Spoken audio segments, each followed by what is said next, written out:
a todos e todas. Vamos iniciar o nosso seminário sobre Gramsci na América Latina. E nós hoje teremos o prazer de ter como convidados o professor Hernán Ubiña e o professor Gonzalo Ossandón. Eu vou falar um pouquinho da trajetória dos dois e depois vou passar a palavra primeiro a Gonzalo, depois a Hernán na ordem. Os dois terão 20 minutos, mais ou menos, para fazer a exposição. Depois teremos uma mesa de debate. A temática que hoje é apresentada é o anticroche de Gramsci, marxismo e economia política. É um tema crucial do pensamento de Gramsci. Teremos dois convidados para falar sobre essa temática aqui. Gonzalo Ossandón, que é da Universidade de Valparaíso, no Chile. Ele é integrante da editorial popular La Pajarilha e sócio da Associação Gramsci do Chile. É formado em Sociologia e também é pesquisador do Magistério em Filosofia da Universidade de Valparaíso. Hernán Ubiña é formado em Ciência Política, é doutor em Ciências Sociais pela Universidade de Buenos Aires e, na mesma universidade, ele é professor de Ciências Sociais. E também pesquisador do Instituto de Estudos Latino-Americanos e Caribenhos, a mesma instituição. E tem alguns livros publicados, livros e artigos publicados. Aqui nós lembramos a tradução brasileira de um livro que foi publicado pela Boitempo, Rosa Luxemburgo e a Reinvenção da Política. Então, Bien, pues muchas gracias, Fabio, por la presentación. Agradecer a todos y todas por su asistencia, participación en tan importante seminario que se ha organizado. Saludar y agradecer especialmente a Joelín por su colaboración, esfuerzo, dedicación para que este proyecto latinoamericano pueda surgir. Así que, bueno, pues quisiera compartir una presentación. Me parece que podré. Espero que sí. Como se indicó, vamos a trabajar el cuaderno 10, escrito durante los años 1932-1933, con algunos añadidos marginales durante el año 1935, que lleva como título La filosofía de Benedetto Croce. Quisiera contextualizar un poco antes de entrar de lleno y profundizar en los elementos que quiero resaltar en esta ocasión. Un poco destacar la composición de este cuaderno número 10, que tiene la particularidad de ser el primer cuaderno denominado como cuadernos especiales por parte de Antonio Gramsci, que consiste más bien en una compilación monográfica de notas escritas anteriormente, que las reorganiza temáticamente, ¿ya? Me imagino que más o menos ya manejan esta terminología bien de Yerratana, que es bastante útil para distinguir los tipos de notas entre las notas A, notas B y notas C. Si no, las recuerdo, las notas A son de primera redacción, las notas C son notas de segunda redacción y las notas B son de redacción única. En el caso particular de este cuaderno 10, a diferencia de los otros cuadernos especiales, hay un predominio bastante significativo de las notas de tipo B, es decir, de notas de redacción única. Y llama la atención también que este es un cuaderno que fue rellenado, trabajado por Antonio Gramsci, de acuerdo a los últimos estudios realizados en la investigación sobre la elaboración de estos cuadernos carcelarios, en paralelo con el cuaderno 8, ¿ok? Principalmente con respecto a las notas, con respecto al estudio de la filosofía. Es un cuaderno que está compuesto por 74 notas, que si bien debido a los subconjuntos o subapartados que tienen estas 74 notas, podemos identificar 112 textos, ¿ok? Como ven, el predominio de las notas tipo B es bastante altísimo, destacando con 75 de estos textos de tipo B, 36 de tipo C, que son extraídos de los cuadernos 1, 4, 7 y 8, y una de tipo A, el parágrafo 21, que luego es trabajado en el cuaderno 11. ¿Okay? Aquí también cabe destacar el uso más mayoritario de las rúbricas y la continuidad entre estas rúbricas.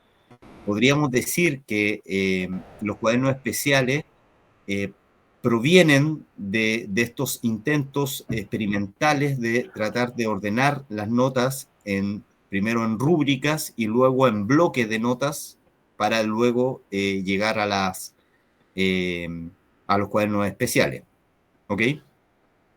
Y bueno, luego de esta muy escueta introducción de la composición del cuaderno 10, quisiera, bueno, en él nosotros hacemos una propuesta de lectura en la cual viviseccionamos los 3 elementos que componen la escritura carcelaria de Gramsci, distinguiendo los siguientes elementos entre los cuadernos escolares, los cuales fueron rellenados por distintas notas, las notas que fueron consignando en los distintos cuadernos y los conceptos que habitan en estas notas.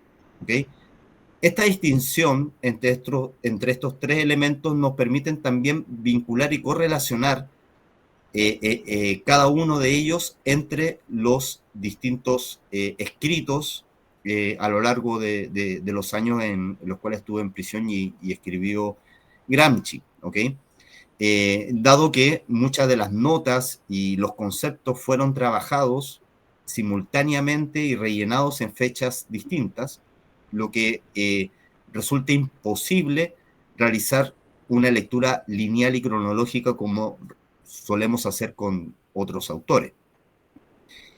Aquí cabe destacar que las notas podríamos denominarlas como la célula elemental de los cuadernos, que se tratan de fragmentos de reflexión inacabados, que incluso desbordan a la misma nota de las cuales ellas brotan, incitando a transitar inevitablemente por otras notas alojadas en diferentes cuadernos. Esto es bastante importante porque si bien nosotros vamos a trabajar el cuaderno 10, inevitablemente vamos a tener que hacer también alusión a otros conceptos elaborados en otros cuadernos y a su vez también a otras notas elaboradas en otros parágrafos. Entonces, por lo tanto, tenemos que tener esa simultaneidad considerada para una buena lectura.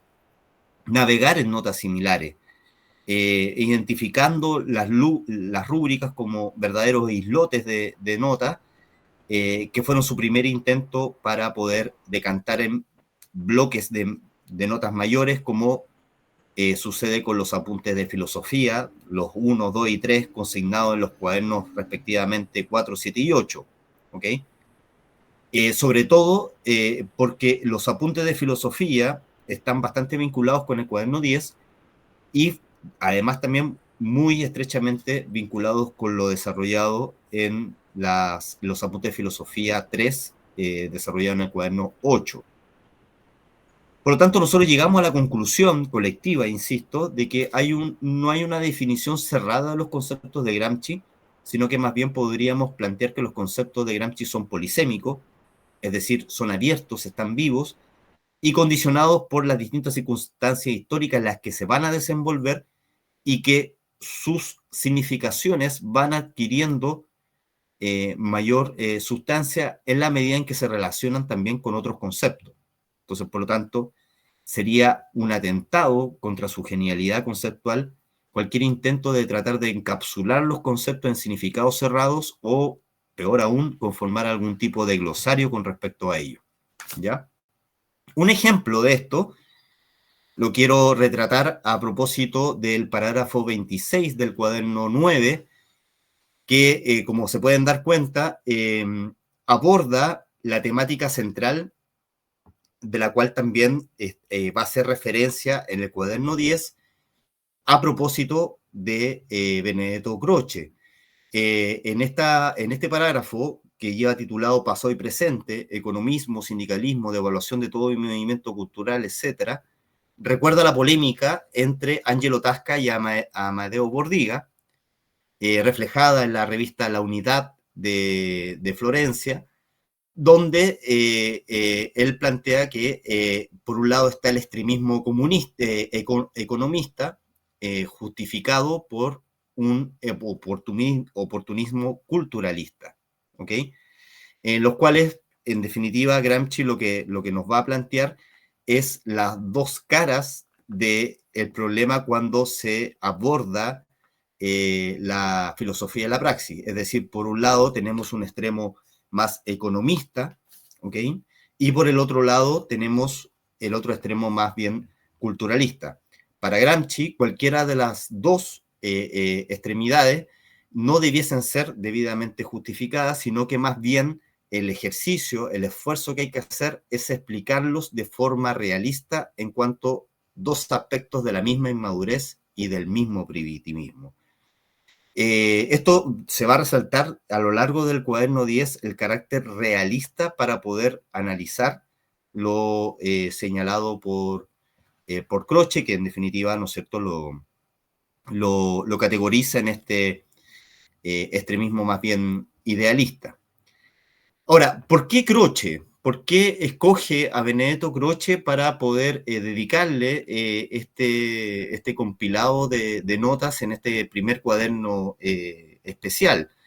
Por lo que podemos identificar y recomiendo también la lectura de la nota introductoria de Ancho Garrido en las ediciones ACAL del año 2023 de los cuadernos de la cárcel, la última que salió.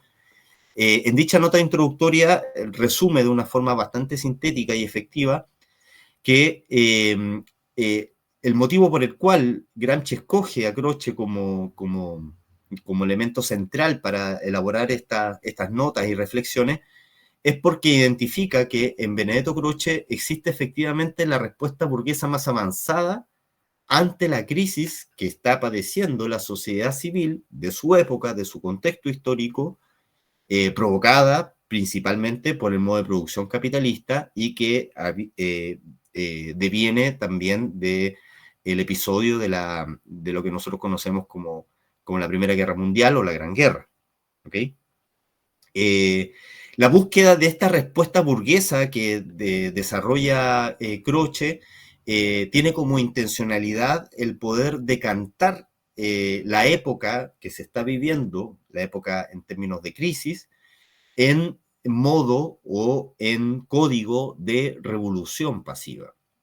Esto también es bastante importante porque inmediatamente identifica a Croce con esta búsqueda, ¿ok? De tratar de, en su argumentación, la búsqueda por buscar una salida de revolución pasiva ante una situación de crisis en la cual se padece como época. Y identifica también en Croce que existe una suerte de alegato por el concepto, la categoría libertad, pero esta categoría de la libertad, el uso que le da Croce es el uso como una ideología para gobernar. Es decir, el uso intencionado, malicioso, de la búsqueda de la libertad para que posibilitar la gobernabilidad, valga la redundancia, de los gobiernos en esos entonces, para poder asegurar este concepto etéreo, poco preciso e idealista de parte de Croce. Y además también porque identifica en la posición de Croce una posición política, ¿ok? No es una posición científica, no es una posición académica, es una posición política y que además también tendría este carácter elitista de concebir políticamente este problema. Y para aquello quisiera poder, por motivos de tiempo, poder detenerme un poco en dos notas principales de la parte 2 del cuaderno 10. La primera con respecto al que lleva como título Introducción al estudio de la filosofía, que es una rúbrica que se reitera en varias de los parágrafos de este cuaderno. Y en el caso del parágrafo 6, bastante conocido principalmente por el hecho de la definición o de la explicación del uso del término catarsis, en el cual identifica la catarsis como aquel momento, paso del aspecto meramente económico, egoísta, pasional, al momento ético-político, el momento de lo objetivo a lo subjetivo, vinculando la elaboración superior de cómo una estructura se vuelve superestructura. Es decir, en el momento en que las personas, los seres humanos, adoptamos conciencia de nuestra condición histórico-política. Este parágrafo lo subdivide en las siguientes temáticas: concepción subjetiva de la realidad y filosofía de la praxis, realidad del mundo externo y traducibilidad de los lenguajes científicos. En lo que respecta a la concepción subjetiva de la realidad y la filosofía de la praxis, plantea que la filosofía de la praxis absorbe la concepción subjetiva de la realidad, ¿ya? Es decir, el idealismo.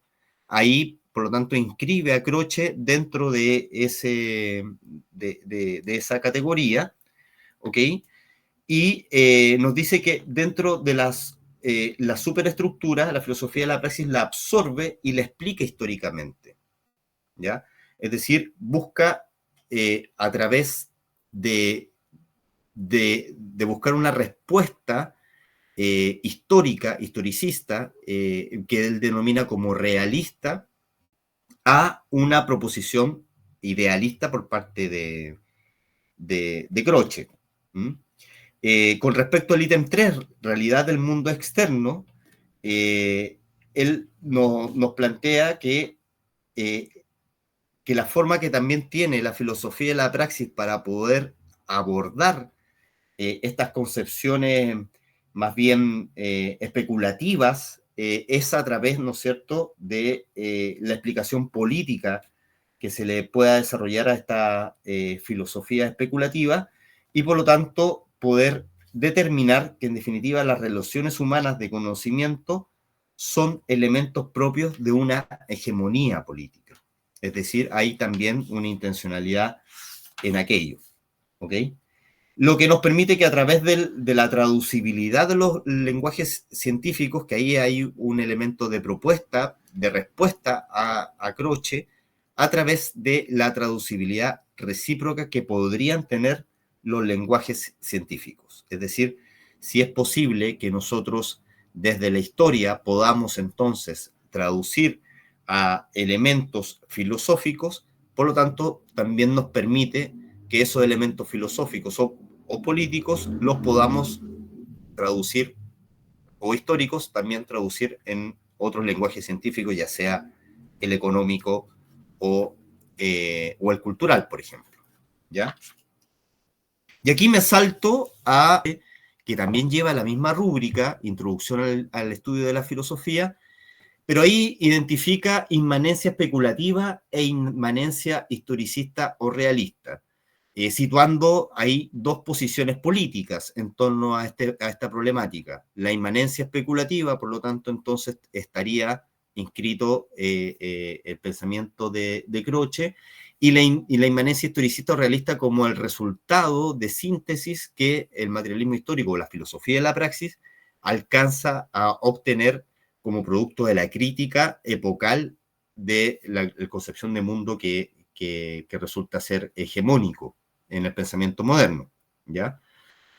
Aquí escogí un extracto de esta nota, donde nos plantea que si bien la economía estudia las leyes tendenciales en cuanto a expresiones cuantitativas de los fenómenos, el paso de la economía a la historia general, el concepto de cantidad se integra por el de cualidad, y por la dialéctica cantidad se vuelve cualidad.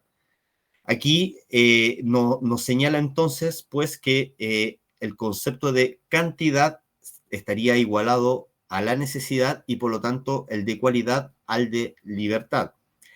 Al incorporar el nexo dialéctico, es decir, aplicar la dialéctica como método para la comprensión y análisis de nuestra realidad, nos damos cuenta que el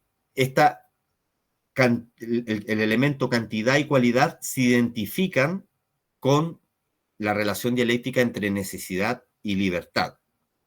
Y acá nos señala algo bastante importante, que es el de conectar, por lo tanto, a Ricardo con Hegel y con Robespierre, haciendo alusión a tres elementos o movimientos que él denomina también como culturales, en los cuales Ricardo, ¿no es cierto?, se inscribe dentro de la economía clásica inglesa, a Hegel con la filosofía clásica alemana, ¿no es cierto?, y con Robespierre a la práctica y política francesa.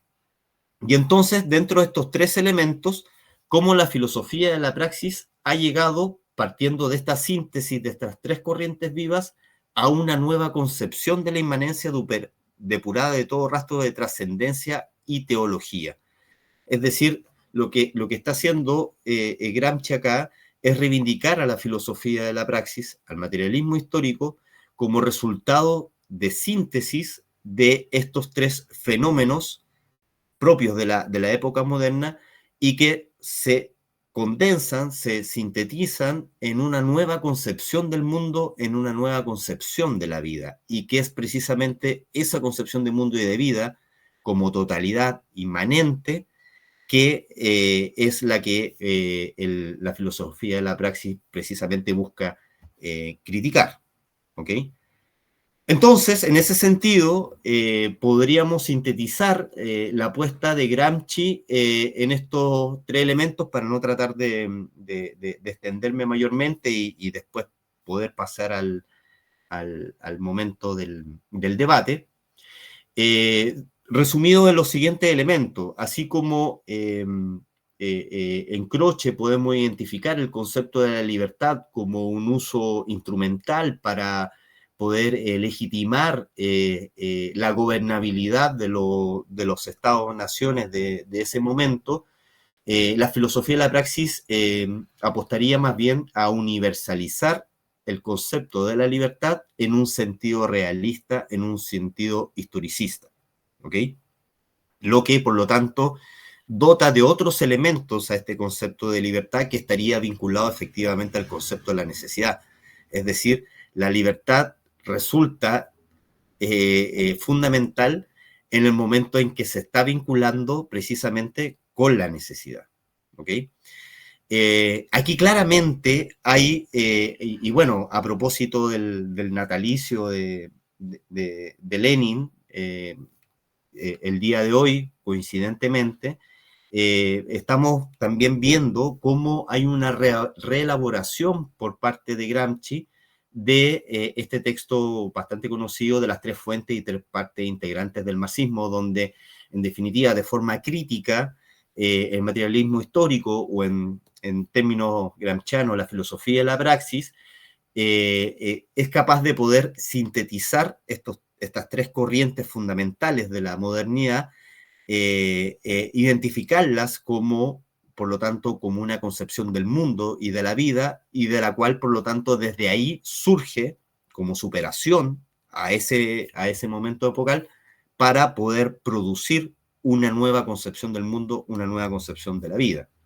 Entonces, por lo tanto, de esta forma, el concepto de la libertad universalizado en sentido realista sería empleado más bien como un mecanismo de autogobierno de las clases subalternas en una sociedad sin clases. Esa es la apuesta, ¿no es cierto?, de la filosofía de la praxis con respecto a este concepto de la libertad, y utiliza como metodología como respuesta también a lo planteado por Benedetto Croce, en una traducibilidad recíproca que existiría entre economía, política y filosofía. Es decir, la forma en cómo, al aplicar los lenguajes tal vez más técnicos propios de cada una de estas áreas, es posible encontrar los nexos, los puentes que garantizan tener una perspectiva de totalidad con respecto al fenómeno epocal moderno, en los que estarían absolutamente imbrincados tanto el elemento de la economía como el de la política y como también el de la filosofía, considerando también dentro de la filosofía a la cultura y sentido común. Entonces, por lo tanto, ahí podríamos sintetizar en términos bastante generales la apuesta de Gramsci en torno a lo que se ha considerado como su anticroche, es decir, una superación crochiano profundamente idealista que es reducido, es bastante acotado, y lo que hace la filosofía de la praxis a través de la traducibilidad recíproca es, por una parte, ser capaces de poder traducir una filosofía especulativa, como en el caso de Croce, para poder integrarla, superarla precisamente identificándola como un momento de la filosofía y luego superarla para poder ver la totalidad y la inmanencia de una compleja y determinada concepción del mundo y de la vida. Finalizo mi presentación agradeciéndole su escucha activa. Muito obrigado, Gonzalo, pela sua interessante conferência. Eu também aqui anotei muitas coisas que gostaria, depois da fala de Hernan, debater um pouco com vocês, mas realmente é muito interessante. Agora a palavra a Hernan, 20 minutos também para a sua exposição. Boa tarde a todos, todas, todes. Bueno, en primer lugar, agradecer a Joelyn, a Fabio, a todo el equipo que está haciendo posible este ciclo, este seminario. Por un lado, por su carácter plurinacional, de varios pueblos hermanados, reflexionando, leyendo y debatiendo la obra de Gramsci, y también con una perspectiva, como mencionaba Gonzalo, de carácter rigurosa y al mismo tiempo con intencionalidad política, ¿no? Creo que no es posible no leer desde una perspectiva comprometida, militante, a Gramsci en estos tiempos, ¿no? Porque tenemos necesidad de transformar el mundo, es que debemos ser rigurosos y rigurosas. Y a veces se piensa o se concibe de manera desencontrada la rigurosidad, un ejercicio filológico con la intencionalidad y la perspectiva política y militante. Creo que, como bien mencionaba Gonzalo, que ya allanó buena parte de la perspectiva que ahora voy a complementar o en todo caso agregar, pero creo que fue muy, muy claro e integral en la presentación del cuaderno 10. Esa perspectiva unitaria de Gramsci es la perspectiva que también necesitamos para poder hoy leerlo desde nuestra América, desde Abya Yala, desde América Latina.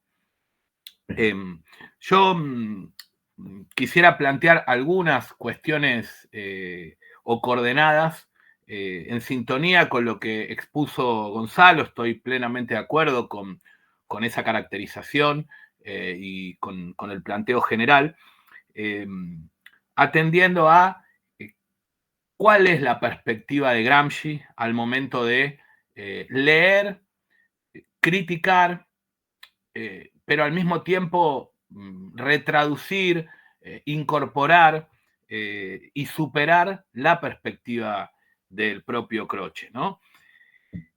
Creo que el cuaderno 10, junto con el cuaderno 11, remiten a esa vocación praxiológica y unitaria de romper con un dualismo que en ese entonces predominaba en diversas corrientes filosófico-políticas. Si la ideología crochiana apuntaba a una concepción subjetiva de la realidad, manuales como el de Bujarin, de manera simétrica, proponían una concepción fatalista, economicista de la propia realidad. Entonces replicaban a su modo, y más allá de parecer diametralmente opuesta, una lógica dualista frente a la cual Gramsci propone un monismo y un inmanentismo. Propone una perspectiva de totalidad similar a la esbozada por Lukács en Historia y Conciencia de Clase. Y creo que el equivalente a la categoría de totalidad de Lukács como la columna vertebral del marxismo para Gramsci en el cuaderno 10 es la noción de bloque histórico. Más allá de que hoy hay un debate abierto en torno a la relevancia o no de esta noción, de este concepto, creo que Gramsci piensa en un diálogo, una polémica, una apropiación crítica y fraterna, pero al mismo tiempo descarnada, con la perspectiva crochana y sobre todo con la interpretación que él considera errónea del marxismo que formula el propio Croce, que parangona al materialismo histórico con el economicismo. Croce considera que para el marxismo la estructura es un dios oculto. Es otra forma, digamos, de determinismo con la que hay que romper. Y Gramsci lo que hace es un doble movimiento. No solo problematizar la filosofía de la historia croceana, la historiografía y la reconstrucción del devenir europeo-italiano que formula Croce, sino al mismo tiempo triangula esta perspectiva releyendo al propio Marx, yendo a la fuente en la que se supone se basa o a la que impugna Croce. A partir de dos escritos que además va a traducir en un sentido filológico, pero también filosófico-político, que son, por un lado, las tesis sobre Feuerbach, que son mencionadas de manera explícita en el cuaderno 10, y por el otro, el prólogo a la contribución de la crítica a la economía política de Marx de 1859. Estos dos materiales son una fuente fundamental en Gramsci para pensar en una perspectiva del marxismo no economicista, pero tampoco subjetivista, sino anclada en un punto de vista de la totalidad que él sintetiza con la noción de bloque histórico. El concepto de bloque histórico es una respuesta a la acusación crochana de que el marxismo era economicista, de que la estructura de la sociedad resultaba autosuficiente en términos explicativos y de causalidad histórica. Por lo tanto, si para Croce el marxismo separaba la realidad, la disociaba entre una estructura que operaba como dios oculto y una superestructura que era mera apariencia, que era simplemente engaño, reflejo, ¿no?, de esa estructura económica, Gramsci va a plantear la necesidad de pensar en forma orgánica, como un bloque indisociable, no separable, salvo en términos analíticos, a la estructura y la superestructura. Incluso va a apelar a un término en el cuaderno 10 como el de materialismo histórico, pero va a poner el énfasis en la historicidad de esa materialidad, en pensar que esa historicidad responde a relaciones de fuerza, como va a desarrollar luego en el cuaderno 11. Y ahí Gramsci retoma dos principios o cánones de el propio Marx en el famoso prólogo de 1859, que por lo general han sido leídos en una clave determinista, ¿no? Aquel que dice que ninguna sociedad se propone tareas, ¿no?, para las cuales ya no exista en germen esa materialidad que pueda hacerlas viables, pero también, digamos, además de plantear ese elemento y un segundo en donde ninguna sociedad se disuelve si no existen ya ciertas condiciones, ¿no? O se trasciende en la realidad material existente como momento propiamente de objetividad, él le agrega, creo, o dialectiza estas hipótesis de Marx apoyándose en el propio prólogo en función de un planteo que está presente en el propio Marx y que él considera clave. Los hombres, los seres humanos, diríamos hoy, toman conciencia de la necesidad del cambio, de trastocar esas estructuras en el plano de las superestructuras.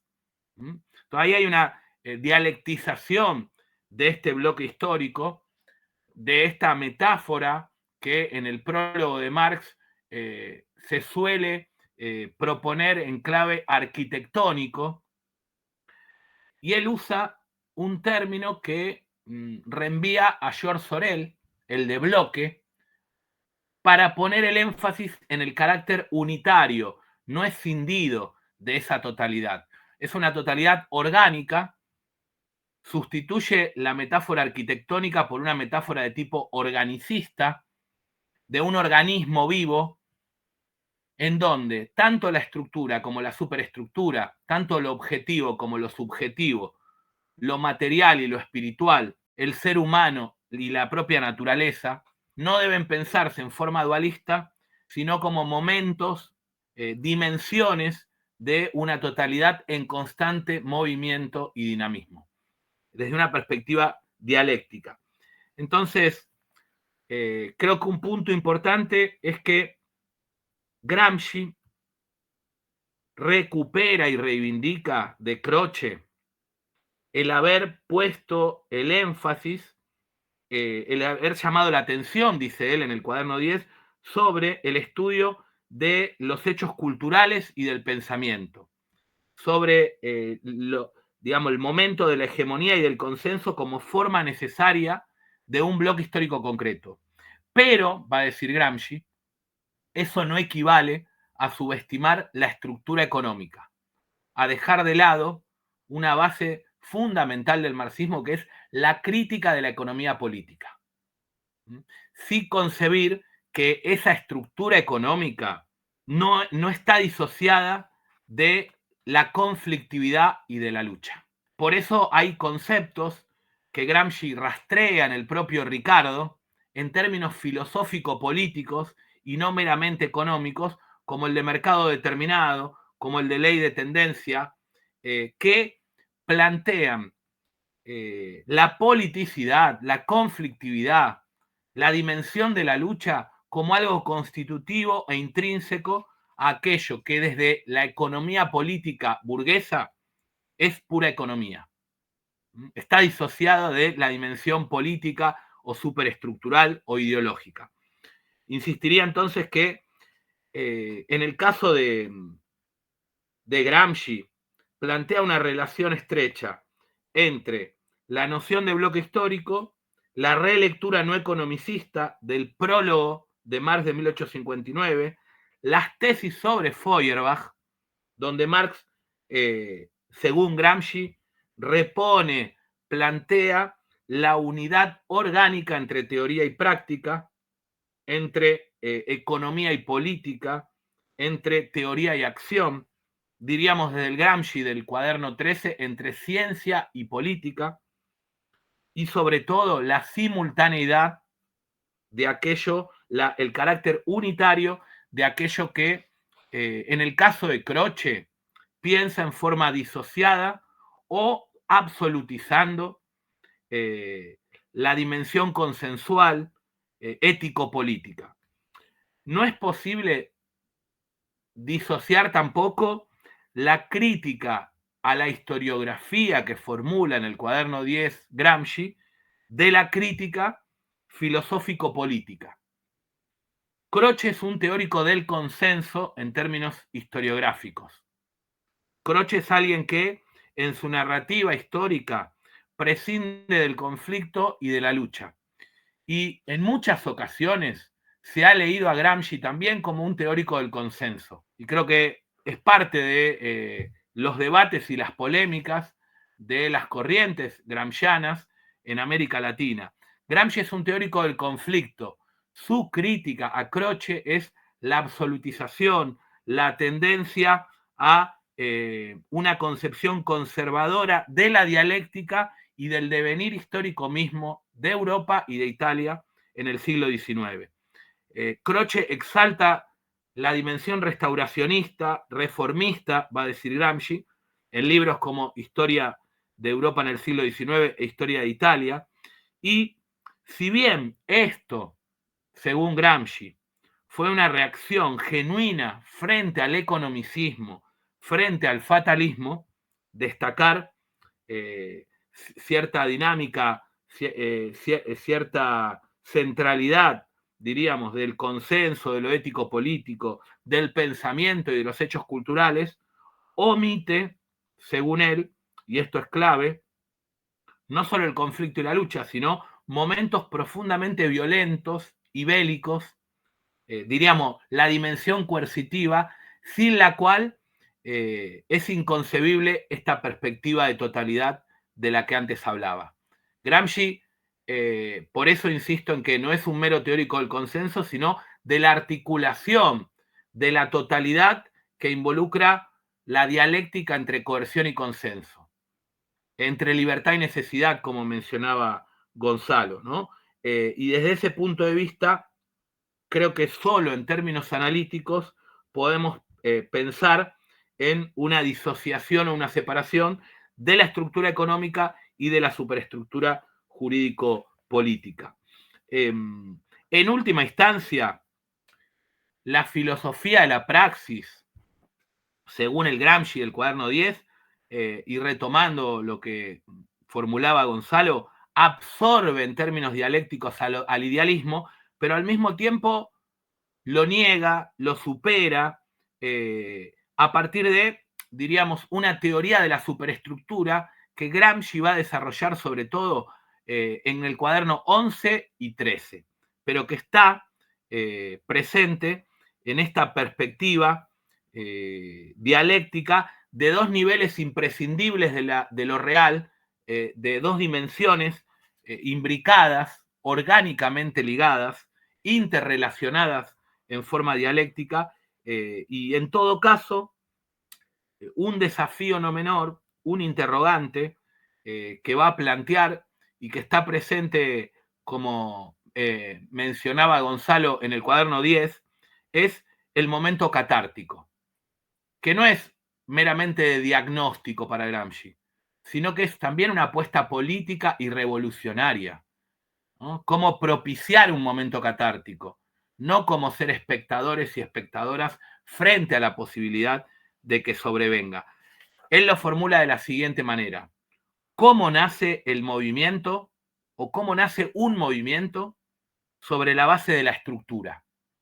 Ese interrogante, ¿en qué consiste ese movimiento dialéctico? Es cómo se pasa de lo objetivo a lo subjetivo, de la necesidad a la libertad. En el cuaderno 13 va a haber una cierta respuesta en términos estratégicos y políticos. También en el 12, sin duda, cuando piense el problema de la intelectualidad, el problema de la organización política. Pero está presente ya como planteo básico en el cuaderno 10, ¿no? Diría, en última instancia, que hay un doble movimiento en el caso de Gramsci, que remite a la crítica entonces a una concepción subjetivista, consensualista del propio Croce, y la necesidad de no subestimar la dimensión estructural pero tampoco concebirla en forma disociada de lo ideológico, lo cultural, lo político, ¿no? Ahí hay un cuestionamiento, obviamente, a la lectura fatalista, a la lectura economicista, que formula no solo Bujarin, esto va a estar expresado en el cuaderno 11, sino también la concepción subjetiva de la propia realidad formulada o malinterpretada, según Gramsci, por el propio Croce. Un debate que queda abierto y que me parece que es importante es en qué medida la dialéctica entre conservación e innovación, entre revolución pasiva y revolución activa, entre perspectiva de una nueva hegemonía y restauración, está presente en esta lectura de Gramsci, de la filosofía de la praxis, ya en el cuaderno 10 y en el cuaderno 11, ¿no? Esa idea de la traducibilidad que estuvo presente en la presentación de Gonzalo, me parece que hay que contemplarla o tenerla en cuenta al momento de leer este cuaderno como un anticroche, como un anticroche que reconoce ciertos aportes crochanos, la relevancia de lo que en términos marxistas tradicionales llamaríamos lo superestructural, lo cultural, la intelectualidad, el consenso, la hegemonía, en el caso específico de Gramsci, sin desatender la dimensión estructural. La relevancia de la estructura no equivale a economicismo ni a fatalismo. Y esto es importante porque también ha habido interpretaciones de la obra gramsciana en una clave politicista que subestiman lo que más adelante vamos a trabajar en el cuaderno 13, que es el análisis de las relaciones de fuerza. Yo creo que esta idea del bloque histórico, Gramsci la dota de dinamismo en la nota sobre el análisis de situación y las relaciones de fuerza. Allí hay un desglose diacrónico y sincrónico al mismo tiempo de lo que en el cuaderno 10 se expresa como bloque histórico. El bloque histórico son dimensiones que analíticamente podemos disociar, pero que involucran una simultaneidad entre estructura y superestructura, de regularidad de prácticas, de relaciones de fuerza, y la dimensión o el momento de la estructura no hay que subestimarlo para Gramsci. Incluso es el momento primigenio a la hora de formular una lectura o un análisis de relación de fuerzas. Entonces, cerraría como para también abrir en función de lo que estuvimos mencionando, diciendo que Gramsci aquí reivindica una lectura de la crítica de la economía política de Marx a partir del prólogo de 1859, pero dialectizándola y dotando de relevancia en esa lectura e interpretación a la dimensión superestructural, pensando en el bloque histórico como una totalidad orgánica, la columna vertebral de la interpretación marxista de la propia realidad, y trascendiendo ese dualismo en el que supo caer tanto Croce en términos subjetivistas como Bujarin, vamos a ver en el cuaderno 11, en términos economicistas.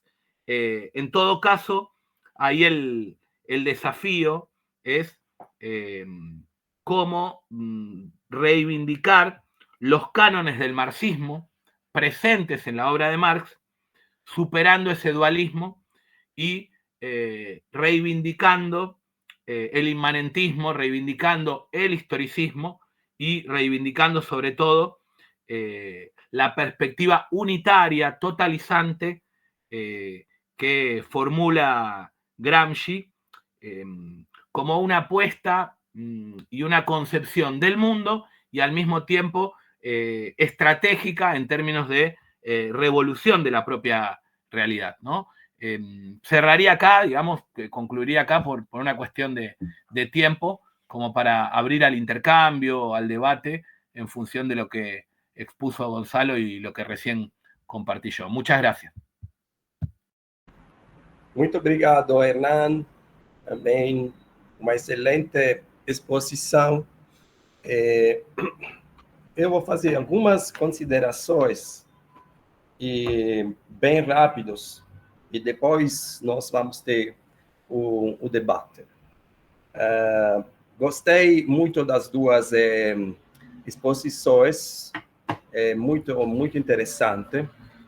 E também, como eu sou da cidade de Nápoles, na Itália, tudo que vocês falaram sobre Croce me lembrou quando a minha formação também os estudos na biblioteca de Croce lá na cidade de Nápoles.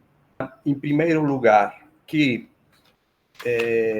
Croce, pelo menos o jovem Croce, na sua formação, ele se aproxima por alguns anos, jovem, ao marxismo, que ele conhece com a obra de Antonio Labriola. Antonio Labriola era um filósofo napolitano que fez uma difusão da obra de Marx e de Engels na Itália, e também esta obra se tornou também acadêmica, porque enquanto Croce não era um acadêmico, mas Croce estudou sozinho, se interessou, se tornou um intelectual. Já Labriola era um professor da Universidade de Filosofia de Nápoles. Gramsci, quando ele fala de Croce, ele dá um mérito a Croce. O mérito de Croce é que ele levou no debate italiano alguns pensadores. Em primeiro lugar, foi um daqueles que estudaram por primeiro o marxismo na Itália. Mas, em segundo lugar, ele estava dialogando com Sorel e com os socialistas revolucionários, também com outros socialistas italianos, como Arturo Labriola e outros.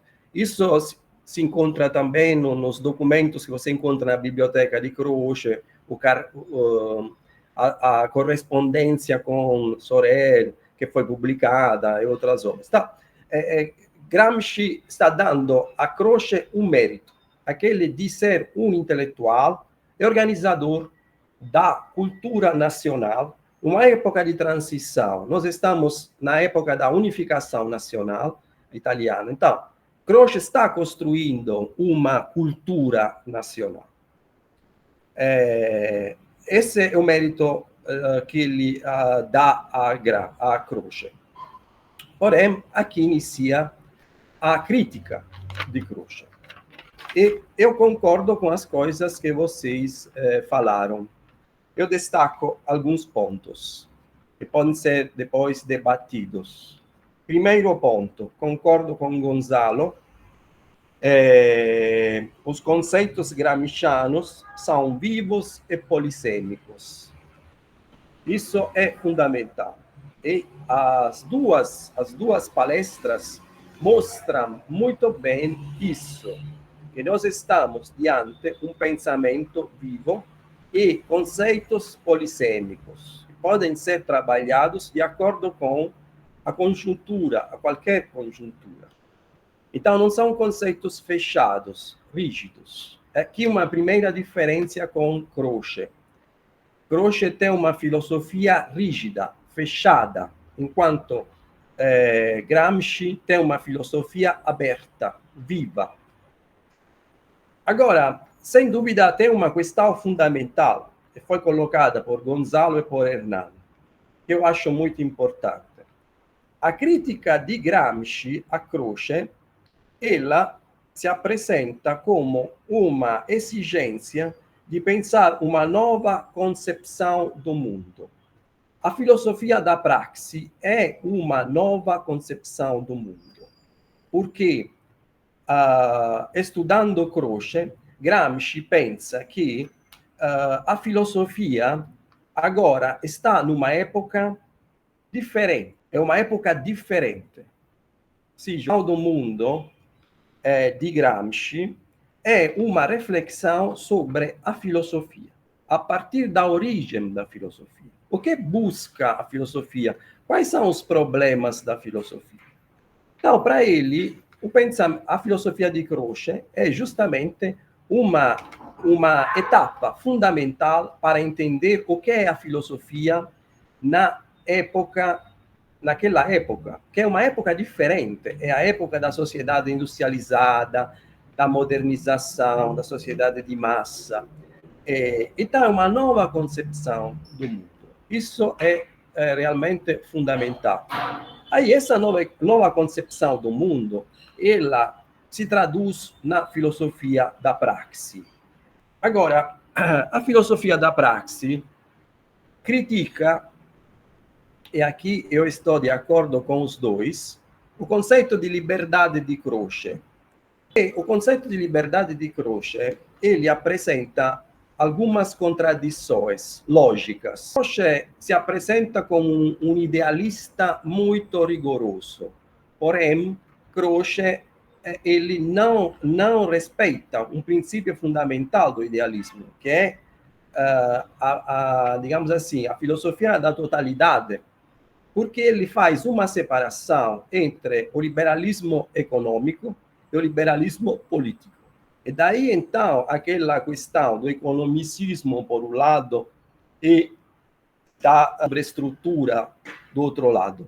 Porque Croce, então, uma vez que ele faz, divide, separa o liberalismo político do liberalismo econômico, ele acaba não entendendo o marxismo. Essa é uma crítica que Gramsci faz. Por quê? Esse é um ponto importante, porque Croce ele quer vincular o liberalismo, a sua ideia de liberdade, ao idealismo alemão, a uma leitura, a uma tradição continental do liberalismo. Mas isso é, na leitura de Gramsci, uma operação ideológico-política, orgânica ao modelo hegemônico de consenso, justamente porque não é possível separar a liberdade econômica da liberdade política. Isso é muito claro no pensamento de John Locke, no segundo tratado sobre o governo civil. Isso é muito claro. Essa exigência, então, essa construção ideológica que Croce faz, serve para, justamente, como foi colocado, criar uma ideologia orgânica a uma hegemonia, a elite, naquela época. Então, é justa a crítica de elitismo que Gramsci faz ao Croce.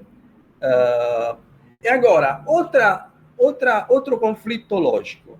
Mas se o liberalismo político ele é diferente do liberalismo econômico, aqui Croce está entrando em uma outra contradição, porque uma vez que o fascismo vai no poder na Itália, Croce, a princípio, ele é utilitarista. Então, ele retoma a vertente utilitarista do liberalismo inglês. Enquanto ele se apresentava como um liberal idealista, agora se apresenta como um liberal utilitarista, e daí então aquela crítica do liberalismo instrumental. Quer dizer, o fascismo pode ser uma ditadura aceitável desde que ela garanta o caminho da liberdade. Então, ele seria instrumental a um conceito de liberdade, que Croce expressa nas obras História da Europa, História da Itália. Então, tem essa dupla contradição que leva Gramsci a pensar justamente que aquele conceito de liberdade di Croce è un concetto ideologico. Eu concordo perfeitamente com questa leitura, porque eu, na minha opinião, na minha visão, o liberalismo é uma ideologia. Por que uma ideologia, o liberalismo? Porque enquanto ele teoriza o Estado mínimo, na época que o liberalismo surgiu, o Estado nunca era mínimo, pelo contrário, o Estado sempre era fazia uma intervenção. É só pensar na Inglaterra da época de Locke. Então, enquanto eles teorizam o Estado mínimo, o Estado nunca é mínimo. Então, se apresenta como uma ideologia, concordo com Gramsci, com essas contradições que ele coloca e que foram bem aqui destacadas nas duas teorias. Agora, sobre um conceito, eu fico um pouco mais aberto, discordo um pouquinho sobre o conceito de revolução passiva, porque acho que esse conceito aqui, pelo menos na minha leitura, se apresenta como um campo aberto de possibilidades. Me parece que quem tem uma boa leitura da revolução passiva, na minha visão, é Bourdieu. Eu vejo isso como um campo aberto de possibilidades. Por que isso? Mas também isso seria outro debate. Porque eu acredito que Gramsci trabalha com duas opções. O Estado, então, a introdução da classe trabalhadora no Estado e com a Revolução.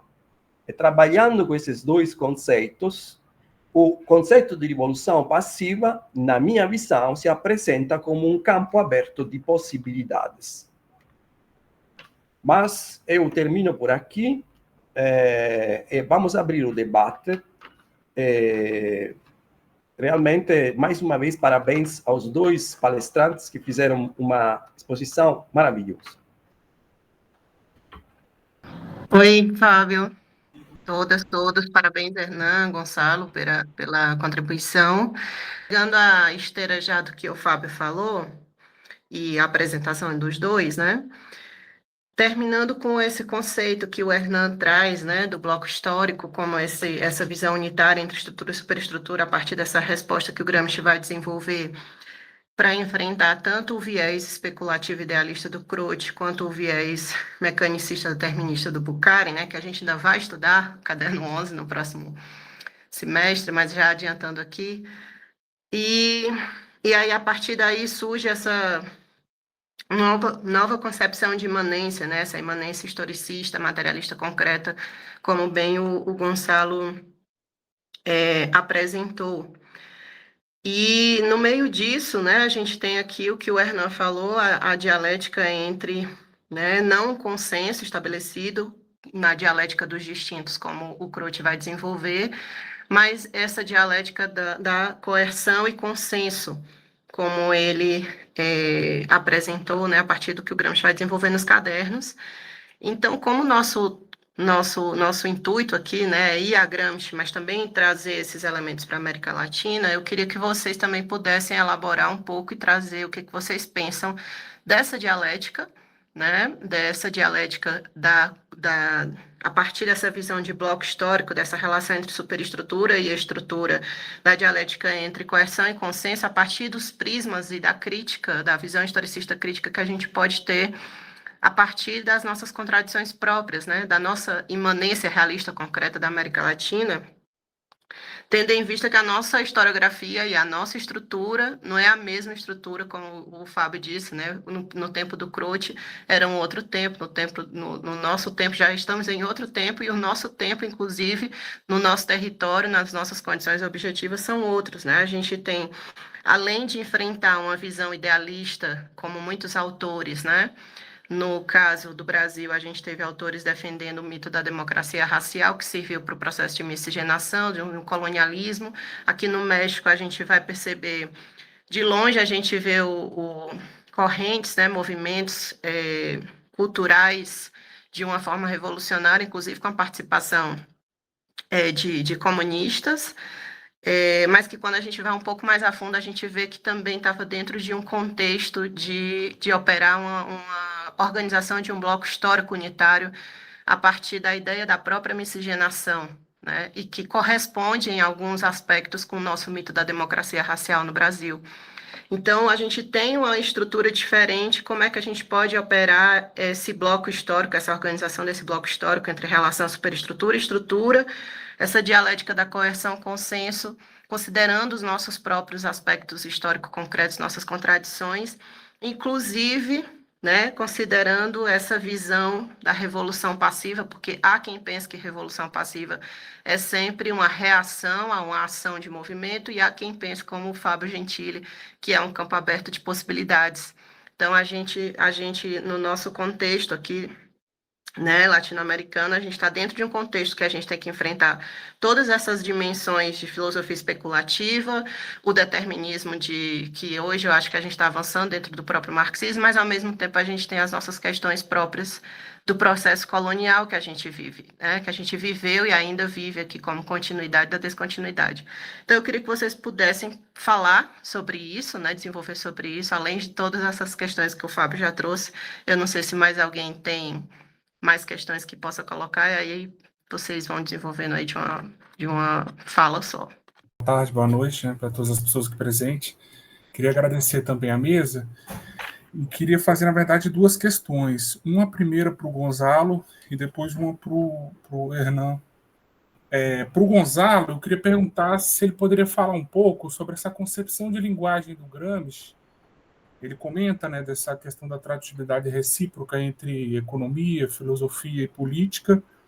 Eu queria que ele comentasse um pouco, inclusive tentando pensar se há alguma relação dessa noção de linguagem que está, me parece, estreitamente vinculado com a noção de tradutibilidade, se tem uma relação com a noção de, com aquela brilhante formulação do Lenin, né, da análise concreta da situação concreta, tendo em vista que, inclusive, aparece muito no Caderno 10, nessa relação entre história, política, enfim, a gente discutiu um pouco isso nos últimos encontros. E para o Hernan, logo no início da fala dele, ele comentou sobre um debate mais contemporâneo sobre a importância da noção de totalidade, né, fez referência ao Lukács, e sobre a noção de bloco histórico. Ele comentou de um debate que está acontecendo, enfim, fiquei um pouco curioso, se ele pudesse falar um pouco mais sobre, agradeceria. Obrigado.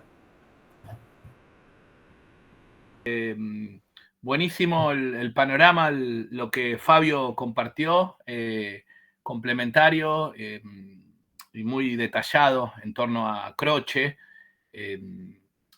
Coincido en la necesidad de releer al propio Croce. Me parece que una práctica que fue muy perjudicial en el marxismo es conocer a Kautsky por lo que dijo Lenin, conocer a Bakunin por lo que dijo Marx, conocer a Bernstein por las críticas de Rosa Luxemburgo. Tenemos que poder leer al propio Croce al mismo tiempo que nos nutrimos y nos formamos con la lectura crítica de Croce por parte de Gramsci, ¿no? Y efectivamente el joven Croce tiene una lectura muy sugerente del marxismo, del propio Marx, ¿no?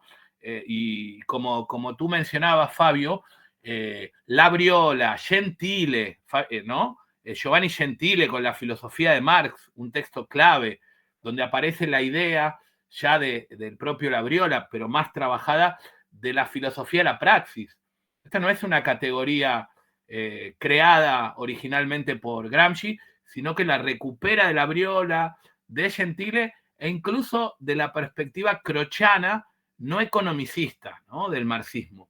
Entonces, bienvenido ese planteo y esa apreciación, ¿no? De poder leer hoy a Croce como plantea Gramsci, ¿no? Ser justos incluso con nuestros oponentes, ser justos en una lectura rigurosa, ¿no? De apropiación dialéctica de aquellos aportes que hoy tienen vigencia. Eso es también una superación. Una superación es, diríamos, una fagocitación en el sentido de Oswald de Andrade, ¿no? De poder nutrirnos, poder alimentarnos de esa perspectiva. Voy a las intervenciones de Schoelin.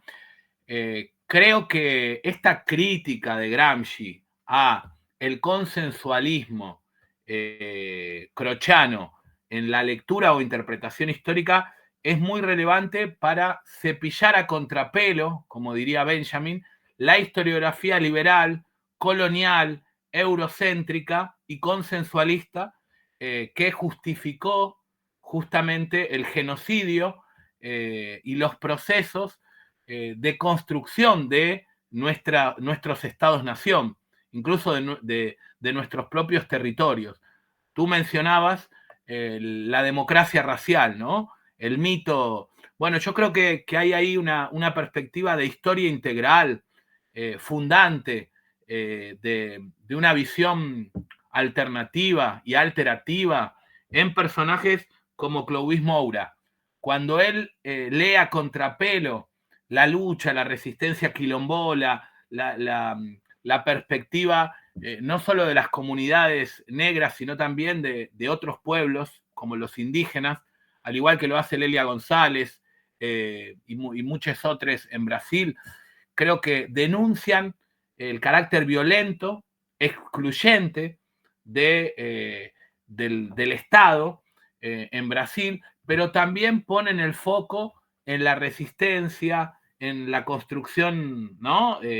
Diríamos, contrahegemónica o incluso de destellos de una nueva hegemonía en experiencias, digamos, a contramano de ese orden racista, patriarcal, mercantil y capitalista, ¿no? Entonces, yo diría que si algo ha sido invariante y central en la historia de Abya Yala es la violencia, es la coerción y no tanto el consenso.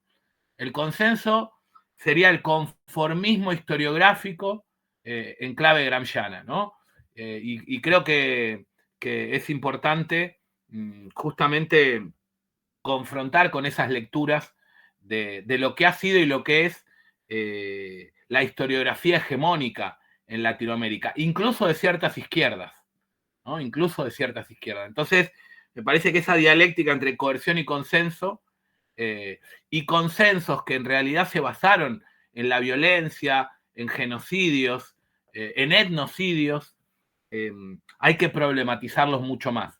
Y me parece que ese equivalente, esa traducibilidad de lo que Gramsci le critica a Croce cuando lee la historia europea, hay que formularlo también para la historiografía latinoamericana, ¿no?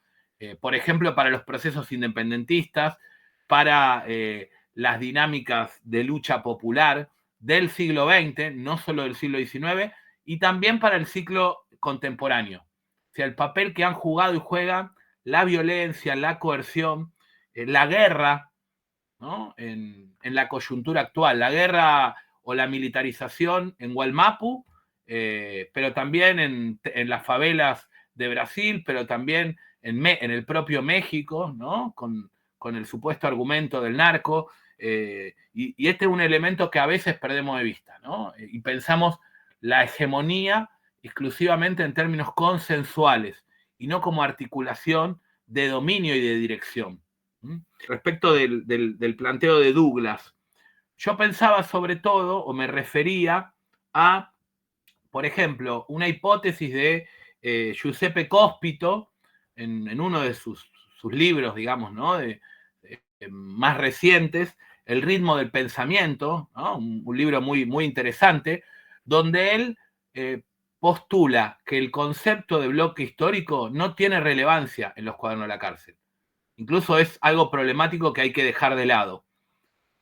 Yo no estoy de acuerdo con esa lectura, o por lo menos creo que tiene un papel importante siempre y cuando no lo leamos en una clave estructuralista, desde la metáfora arquitectónica, ¿no? Siempre y cuando asumamos que la idea de bloque para Gramsci remite a lo unitario, ¿no? A la totalidad, y que en todo caso Gramsci pone el énfasis en la historicidad de esa totalidad. Un bloque, algo unitario, ¿no? Una sociedad o una ecuación social, la llamaría René Zabaleta, pero que es histórica, que responde a relaciones de fuerza que pueden modificarse, que pueden trastocarse, que pueden transformarse, que pueden superarse si son coyunturalmente adversas. Ese es un poco uno de los debates, por ejemplo. ¿Qué relevancia le podemos otorgar a un concepto como el de bloque histórico, que en algún momento fue leído más desde intérpretes que desde el propio Gramsci? Por ejemplo, desde Portelli. Es decir, el libro conocido de Hughes Portelli, Gramsci y el bloque histórico, a mi modo de ver, impuso una lectura en algún sentido vulgarizadora de lo que supone la perspectiva de un bloque tal cual lo intentó formular Gramsci en el cuaderno 10. Obviamente es parte de un debate filológico, interpretativo, de en qué medida tiene o no relevancia la noción de bloque histórico. Creo que, como mencionó Gonzalo, si la resituamos en un encadenamiento dialéctico de conceptos, puede ser muy relevante. Yo creo que no se disocia o no se contrapone a la idea de la sociedad como un cúmulo de relaciones de fuerza que puede analíticamente diferenciarse en niveles y que está presente en el cuaderno 13. Me parece que el propio Gramsci trata de formular desde una perspectiva más dinámica, en movimiento, ¿no? Más diacrónica, no estructuralista, esta noción del bloque histórico, ¿no?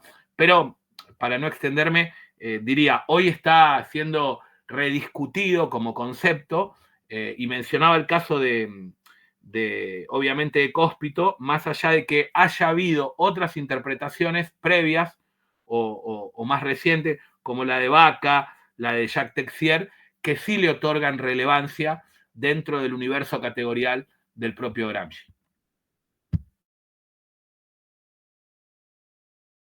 Muito obrigado, Hernán. Gonzalo. La verdad es que siempre ha sido un agrado de escuchar a Hernán. Siento esa sintonía en sus planteamientos, coincidencia en lo que propone y también me incita al diálogo, a buscar ahí en la profundización. Y esa misma sensación me sucedió escuchando a Fabio luego. Creo que eso lo destaco porque me parece entusiasmante, estimulante esa sensación y que permite precisamente profundizar en aspectos y nos permite vernos también a nosotros como un bloque, a propósito de visualizar latinoamericamente estas problemáticas. Me agrada bastante. Y bueno, voy a tratar de ser un poquito preciso en algunas cosas que quisiera destacar, a pesar de que hay muchas más que tengo en la mochila que quisiera también poder compartir, pero por lo menos estas las centrales. Mira, con respecto a la presentación de Hernán, me acordé de una cita, una nota de Gramsci, la traté de buscar, pero no la encontré, lo dejo como pendiente, pero que precisamente aborda esto del materialismo histórico. Me acuerdo que debe haber sido uno de los cuadernos misceláneos de los primeros, donde dice, estoy parafraseando así muy informalmente, ya me permito esa licencia, como que Marx y Engels, en definitiva, acuñaron el nombre de materialismo histórico, primero materialismo para diferenciarse, distanciarse del idealismo, es decir, no soy esto, soy acá, ¿ya? Que era como la marca de la época, o eras idealista o eras materialista, ¿no es cierto? Era como una oposición, pero que el énfasis, en el caso de Marx y Engels, estaría en lo histórico. No en el materialismo. O sea, materialismo como una marca, como situarse en una oposición, pero que el elemento importante es el de lo histórico. Y eso es lo que lo hace distinto, lo hace diferente. Entonces, ahí hay una innovación y esa innovación implica también, que es lo que busca resaltar en este cuaderno, sobre una nueva concepción del mundo, sobre una nueva concepción de la vida. ¿Ya? Y creo que ahí está la inmanencia. Y hay un adjetivo que ocupa Gramsci que es el realista, que es muy importante, que lo empata con el historicismo. Realista, seamos realistas. O sea, la estructura no es el lugar real solamente donde nosotros vamos a trabajar y cuando producimos, y después cuando nos vamos del trabajo, salimos de la estructura para caminar hacia la superestructura que sería nuestra casa, ¿no es cierto? O el bar o el club social a donde uno frecuenta y ahí está situado en la superestructura. O sea, en realidad la estructura no deja de oprimirnos y de presionarnos las 24 horas del día. Y del mismo modo, nosotros no dejamos de operar o de funcionar en las superestructuras, incluso en el momento en que estamos produciendo. Sobre todo, tal vez incluso en el momento en que estamos produciendo. O sea, cuando nosotros estamos produciendo y estamos disociándonos y pensamos, ¿no es cierto?, ¿por qué crees que estoy haciendo esto y me están explotando? Ya hay un proceso, ¿no es cierto?, bastante virtuoso. Y por lo tanto, hay algo, la realidad está todo enmarañado, está todo como una virutilla, donde no podemos distinguir en términos reales cuáles son los límites entre la estructura y la superestructura, ¿no es cierto? Y por lo tanto, no nos queda más que resolver dialécticamente el problema, y asumir que las dos cosas suceden al mismo tiempo y que chocan, y que chocan y que producen, producto de esos choques, nuevas apreciaciones, ¿no es cierto? Y en eso consiste la superación dialéctica, ¿ya? Entonces, acá el fondo del asunto es la reivindicación de la dialéctica como método, que ahí está la ortodoxia de Lukács, también podríamos decirlo, ¿no es cierto? La dialéctica usada como método, ¿ya? La filosofía de la praxis no es ciencia, porque la ciencia tiene su propio método, que es el método científico. La filosofía de la praxis ocupa como método la dialéctica. Y la dialéctica no de los distintos, sino de los opuestos, que es una de las críticas que precisamente le hace a Croce. Que Croce en definitiva no entiende dialéctica, sino que aplica una dialéctica mal usada, que sería esta de los distintos, que no es lo mismo que la dialéctica de los opuestos. Y en ese sentido, ya, entonces, antes de aquello, quisiera cerrar en el asunto de la importancia del bloque histórico, como concepto de unidad dialéctica entre la estructura y superestructura, que nos permite como categoría de análisis para la reflexión de nuestros tiempos. Entender epocalmente en la situación en la cual estamos y también entender nacional y regionalmente las circunstancias políticas, económicas, filosóficas, culturales en las cuales nos vemos enfrentados y cómo, por lo tanto, podemos superarlas. Entonces, eso que destaca Hernán me parece muy, muy, muy importante. Y ahora, volviendo al tema de la dialéctica, lo distinto y lo opuesto. Es distinto coerción y consenso, pero es opuesto consenso de disenso. Entonces, si jugamos un poco con este lenguaje, como le gusta ocupar el lenguaje a Gramsci en la traducibilidad, la oposición, y que me parece muy importante también lo que ahí señala Hernán, que en definitiva esto implica no solamente el consenso, sino que la lucha, la contradicción, la crítica, la oposición, la insumisión, la insubordinación, que se expresa producto también de la subalternidad. Entonces, por lo tanto, está efectivamente la dialéctica de los consensos en distintas dimensiones, pero también está la dialéctica del disenso, de la oposición, de la disputa por la hegemonía. Y la disputa de la hegemonía no como una contrahegemonía, porque eso, quisiera precisar, Gramsci, por lo menos lo que yo he leído y tengo entendido, nunca ha empleado ese concepto, ¿ok? Y no lo ha empleado precisamente porque contrahegemonía implicaría una reacción hacia una hegemonía. Y lo que plantea Gramsci es la elaboración, producción de una nueva hegemonía. No de una contrahegemonía, sino de una nueva hegemonía que supere a la hegemonía oficial, de la hegemonía dominante. Entonces, eso me parece también bien importante. Y bueno, primero, antes, quisiera, a propósito de lo que señalaba Douglas sobre la traducibilidad y el uso del lenguaje, bueno, Gramsci tiene aquí una carta bajo la manga, que son sus estudios académicos, universitarios, donde él se dedica precisamente al estudio del lenguaje, la gramática, la filología, es algo que maneja y que se nota en la forma en cómo también encripta y resguarda las ideas, reflexiones que va desarrollando en el cuaderno, ¿ya? Ocupa mucho el lenguaje para poder esconder lo que quiere realmente señalar, y eso lo hace bastante más compleja la lectura de los cuadernos en la cárcel. Y teniendo esa astucia, esa habilidad, la forma como responde un poco a esta crítica, que él también reconoce que sucede en la filosofía de la praxis, que hay una posición economicista, determinista, positivista,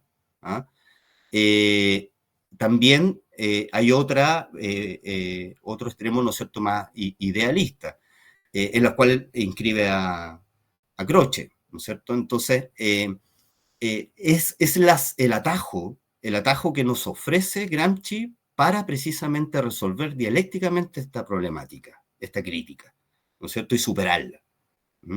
Que es precisamente que en un contexto, y ahí también entra la importancia del bloque histórico. En un bloque histórico precisamente es donde nosotros podemos identificar, porque hay un contexto determinado, hay condiciones determinadas, en una época, en un tiempo determinado, en un espacio determinado, donde podemos precisamente la economía, la filosofía, la política, la cultura, se entremezclan, son un todo. Y para entenderlo, hay que entenderlo como un todo.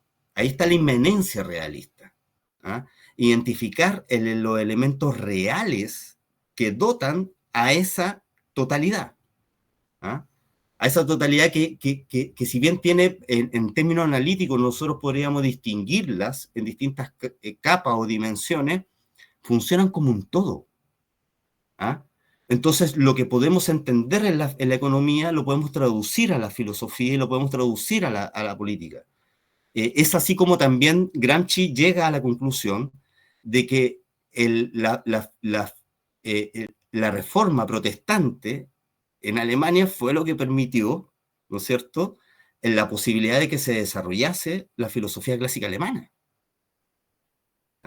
Y entiende que el movimiento de la filosofía clásica alemana, en conjunto con la filosofía y con la práctica y política francesas, y además con la economía inglesa, producen un fenómeno epocal que producen una determinada concepción del mundo y de la vida. Y eso, bueno, obviamente lo identificó Marx, ¿no es cierto? Y lo destacó de una manera bastante genial Lenin. Y lo que hace Gramsci humildemente es seguir ese camino dialécticamente, es decir, en el momento y en su situación, en la actualidad, en el presente, que es en definitiva la invitación implícita que nos hace Gramsci a propósito de lo que escribe.